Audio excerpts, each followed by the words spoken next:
Fishing docks. Do we have lakes with docks up here? A few? Okay.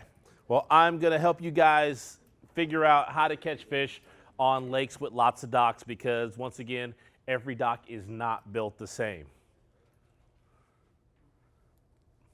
I'm going to zap my lightsaber.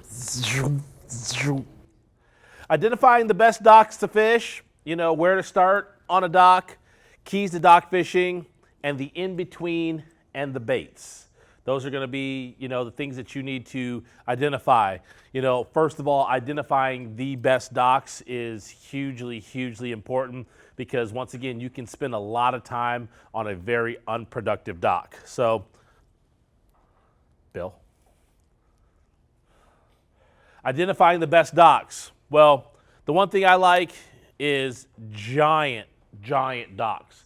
The bigger the dock is, the more fish it's going to have underneath it, and if it doesn't have a bunch of fish underneath it, it's going to have the biggest fish that live in the lake. So for me, finding the biggest dock on the lake is usually the place that I like to start, just because I feel it's going to have either A, the most population, or B, the biggest bass. They're, once again, like you, the biggest guy has the biggest house.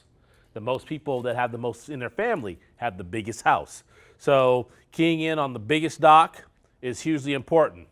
Secondly, isolated docks. I love finding those docks that are completely isolated. If I'm running down the lake and for 200 yards this way and 200 yards that way, there's one dock, that's an isolated dock that I'm definitely going to go pull up on because, once again, all the fish in that general area are going to gravitate to that one dock. So isolation in docks and having an isolated dock is hugely important.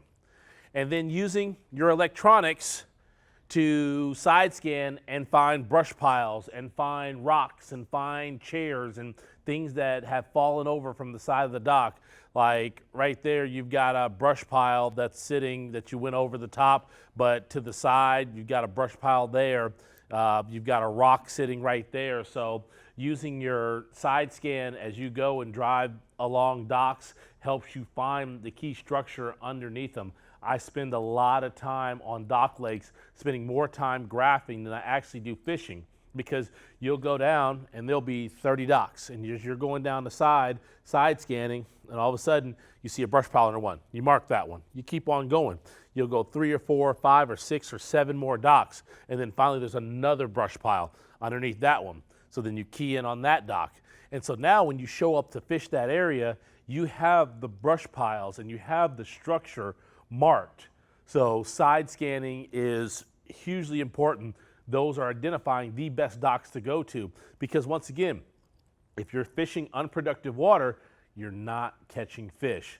The difference between most pros and most Joes, as I call it, is the guys spend too much time fishing unproductive water. When I pull up to a spot, I'm going to hit the key spots. Yeah, I might leave a few fish here and there, but I'm spending more time casting at the bass than I am fishing unproductive water. So, once again, isolated docks like that one, the biggest dock, side scanning, being able to find structure underneath docks is identifying the best docks that are out there.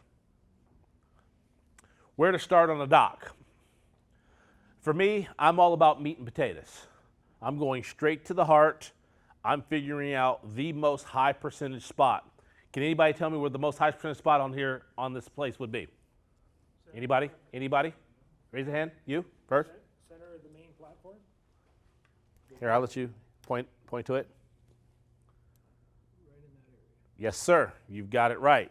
What it is that is, once again, the biggest structure, for you people on that side that can't see, the biggest structure underneath that provides the most shade connected to the deepest water. And so what they're doing is they have an ambush point for the bait fish coming out of the shallows and the bait fish coming out of the deeps. And once again, the most shade. Bass love to have shade because they are a predator. They're always going to be sitting by something when they're ready to eat. They're going to be in a place where it's darker. It's like when you always see it on live PD. People don't get mugged in the broad daylight. They get mugged at night. So all that shade up underneath there is creating that. So then, once you've actually hit the meat and the potatoes, which is what I call it underneath there, you're going to fish the ambush points, the corners, here, each piling, here, here, here. Don't ever just make one cast on a dock, especially a dock of this size, because It's Mike Iaconelli. This is Bass U TV. Here's what's awesome about Bass U TV. You get the top instructors. Real tools that help you catch more fish consistently. And that's why you want to check out Bass U TV. Join the Bass U family. Welcome to Bass U TV.